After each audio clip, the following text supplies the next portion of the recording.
अस्सलामु अलैकुम वरहमतुल्लाहि वबरकातुहू। दोस्तों, आज हम आए थे आपको मूंगफली की फ़सल दिखाने के लिए। ये देखिए, ये पीछे जो है ये पूरा मूंगफली का खेत है और उधर जो है टिब्बे नज़र आ रहे हैं, आपको टीले नज़र आ रहे हैं। तो हरियाली के अंदर जब इस तरह से सोना सा चमकता हुआ रेत नज़र आता है तो बड़ा खूबसूरत लगता है। और सामने जो है पानी के फव्वारे चल रहे हैं तो और भी गज़ब हो गया। तो इधर देखिए, ये पूरा जो है ये मूंगफली का खेत है। आज हम इंशाल्लाह आपको मूंगफली के बारे में पूरी जानकारी देंगे कि ये फसल कब बोई जाती है और कब इसमें से मूंगफली निकाली जाती हैं। अभी फसल की क्या हालत है, अभी तो चूँकि निराई गुड़ाई हो रही है, तो उसमें से जो है अगर एक पेड़ हम अभी भी निकाल के देखेंगे कि मूंगफली लगी है या नहीं, तो पूरी तफसील इंशाल्लाह हम बताएंगे। आगे किसान है, उस किसान से आपकी बात कराएंगे और सारी तफसील उससे पूछेंगे इंशाल्लाह। चलते हैं। कर दो, मैंने किया नहीं। ये देखिए, ये फव्वारा है। वो कहते हैं ना, एक मिसाल देते हैं मेवाती में, खोड़ में बुहारा। इस तरह से क्या मिसाल देते हैं, तो इसी तरह है। यहाँ जो है मिट्टी के अंदर पानी, तो ये बड़ी अजीब सी बात है। और ऐसी मिट्टी के अंदर ख़ास तौर से इधर ये टीले हैं। टीले तो यहाँ सब जगह नज़र आ जाएंगे। खेत ही कुछ इस तरह के होते हैं, उनकी जो डोड़ और मेंढ होती हैं वो टीले ही होते हैं। तो इस तरफ अभी हम जा रहे हैं, या आगे जाके हम इंशाल्लाह, वो किसान हमें नज़र आ रहा है तो उससे हम सारी तफसीलात पूछेंगे। ये अपना मुक्तदी है। तो इधर देखिए, यहाँ भी फव्वारे चल रहे हैं। ये पूरे इसी तरह से यहाँ सिंचाई का वो है। सामने से वो है, इधर से नहर भी बह रही है तो उसमें से भी पानी ले सकते हैं। बाकी ट्यूबवेल तो यहाँ है ही। और एक तीसरा तरीका भी यहाँ पानी लेने का, वो बरसात ही है, उसको तो हम सब जानते हैं। अच्छा, यहाँ के किसानों के बारे में मैं आपको थोड़ी जानकारी दे दूँ, वो अभी देता हूँ इंशाल्लाह। ये देखिए, ये यहाँ ट्यूबवेल लगी हुई है और इसमें से ये पानी आ रहा है। यहाँ पाइप फटी हुई है तो उसमें से भी एक फव्वारा निकल रहा है। तो इधर देखिए, आसपास जो है टीले टिब्बे नज़र आ रहे हैं। तो बड़ा ही खूबसूरत मंज़र यहाँ का होता है, क्योंकि ऊंचे नीचे इसी तरह के यहाँ जो रोड हैं, सड़कें हैं, वो भी इसी तरह की होती हैं।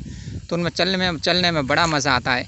तो मैं बात कर रहा था कि किसानों के बारे में, यहाँ के किसानों के बारे में मैं इंशाल्लाह आपको बताऊँगा तफसील के साथ, कि यहाँ जो आम तौर पर फसल होती है वो ग्वार और मोठ की फसल होती है। अब चूँकि इनके जो खेत हैं वो काफ़ी दूर दूर हैं, किसी का 10 किलोमीटर है, किसी का 20 किलोमीटर है, इस तरह से इनके खेत हैं। तो सारे के सारे जो है अब बिजाई करने के लिए गए हैं, यानी बुआई करने के लिए। और बुआई करने के बाद में जब वो फसल थोड़ी बड़ी हो जाएगी तो फिर वहीं जाकर के बस जाएंगे 4-5 महीने के लिए।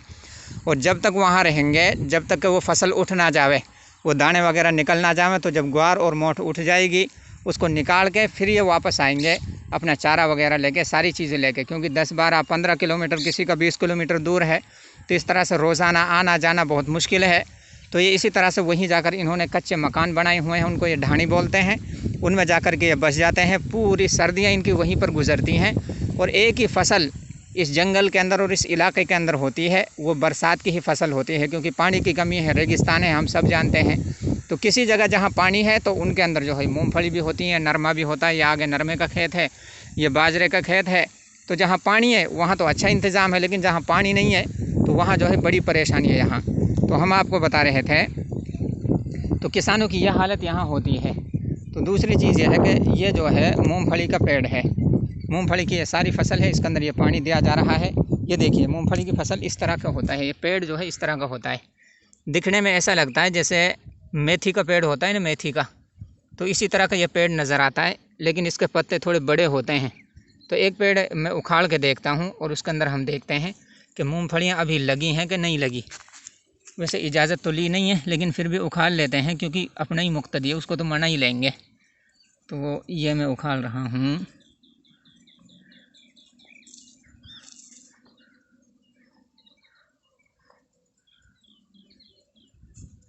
अभी तो जड़ें ही नज़र आ रही हैं, कोई मूंगफली वगैरह अभी तक नज़र आई नहीं है। और मुझे लगता है कि क्योंकि अभी तो ये छोटे हैं, इनमें अभी मूंगफली लगी भी नहीं है, तो ही नहीं लगी, इसको वापस कर देते हैं। तो इस तरह की ये फसल है। अब हम चलते हैं अपने हुसैन जी के पास में, क्योंकि उनका एक खेत है, वही इसकी सिंचाई कर रहे हैं। वो सामने खाट पर बैठे हुए हैं, चारपाई पर। तो उससे हम इंशाल्लाह सारी बातें दरियाफ़्त करेंगे कि कब इसकी फसल बोई जाती है और कितने दिनों में तैयार होती है, और एक बीघे में कितनी मूंगफलियाँ निकल आती हैं, क्या रेट होता है। क्योंकि सर्दियों में मूंगफली के बगैर सर्दी गुजारना बहुत मुश्किल है भाई, ख़ास तौर से हमारे इलाके के अंदर। तो इसलिए हम इंशाल्लाह पूरी तफसील इनसे मालूम करेंगे।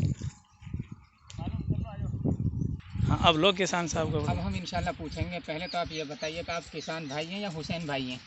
दोनों ही है। दोनों ही हैं, हुसैन भाई हैं, किसान भाई हैं। जोर बोला।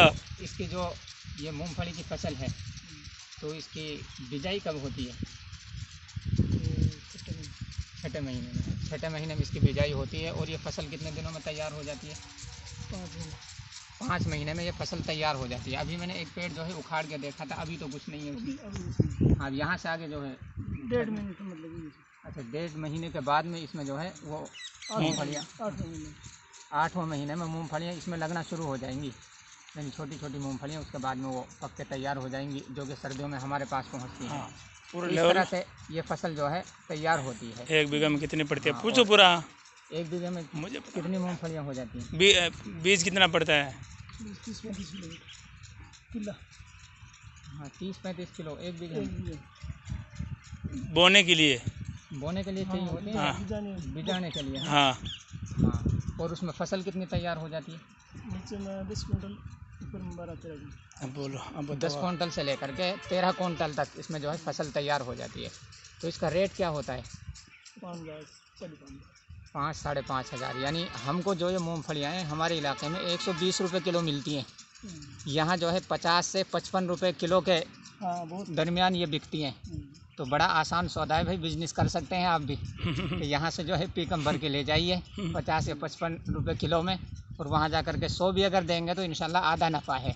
तो ये सर्दियों के लिए बहुत ही बेहतरीन तोहफ़ा है आपके लिए।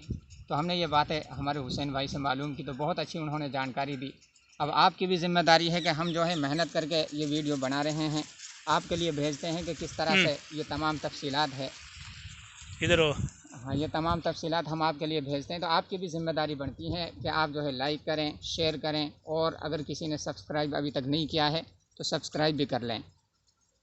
तो इंशाल्लाह और भी इसी तरह की हम जानकारियाँ आपको देते रहेंगे।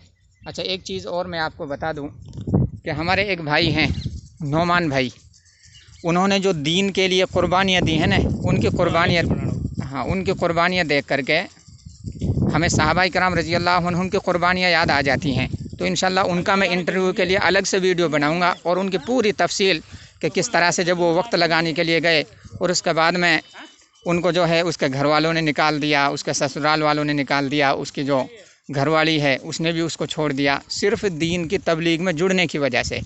तो उसकी पूरी बहुत दिलचस्प कहानी है। इंशाल्लाह हम उनसे मुलाकात करवाएंगे आपकी, और उनसे पूरी तफसील के साथ में हम पूछेंगे कि दीन में लगने के बाद में। अच्छा, एक बात और आपको बता दूं कि ये बंदा सरकारी जॉब में था, जो ये डाक वगैरह में इनकी ड्यूटी थी, लेकिन अब जो है देख वो उधर आपको नज़र भी आ रहा होगा,